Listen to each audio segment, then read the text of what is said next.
Olá, tudo bem com você? Você sabe dizer a diferença entre as grandezas escalares e grandezas vetoriais? Vamos começar falando sobre as grandezas vetoriais, que vai ficar um pouco mais fácil para a gente entender. O que é uma grandeza vetorial? É toda aquela que nós precisamos de um vetor para representar. O que é um vetor? Nada mais do que uma setinha como essa daqui. E por que algumas grandezas eu preciso representar com essa setinha ou com um vetor?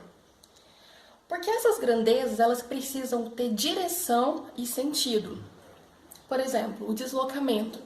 Geralmente, as grandezas vetoriais, elas vão aparecer com essa setinha aqui em cima, indicando que ela é uma grandeza vetorial.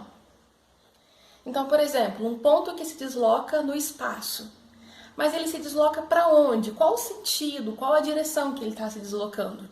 Para mim, uma das grandezas mais simples de explicar o conceito de grandeza vetorial é a força.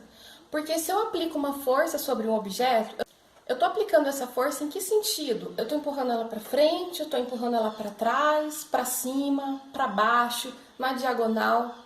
Então eu preciso saber qual que é a direção e qual que é o sentido dessa força. Por isso que eu vou utilizar essa setinha. Quando a gente estuda grandezas vetoriais, é muito importante a gente conhecer regras, que na verdade são regras matemáticas, para a gente somar, subtrair os vetores. Mas mais para frente a gente vai ver sobre isso. Bom, falando quais são as grandezas vetoriais, fica mais fácil um pouquinho a gente entender as grandezas escalares. São todas aquelas que não precisam de um vetor, ou que eu não preciso dar a direção e o sentido, elas não vão pedir isso. Por exemplo, a temperatura.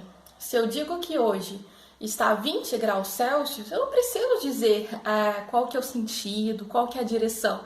Eu não preciso representar essa temperatura com uma setinha, não existe isso. Basta eu dizer, hoje está a tantos graus e a unidade, que no caso é Celsius, mas pode também ser kelvins ou ser outras unidades de temperatura. Outros exemplos, pressão, tempo, volume, massa.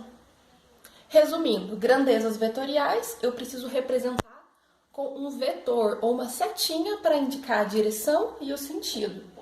Grandezas escalares eu não preciso, eu preciso dar apenas a grandeza, o número da grandeza e a unidade que representa ela.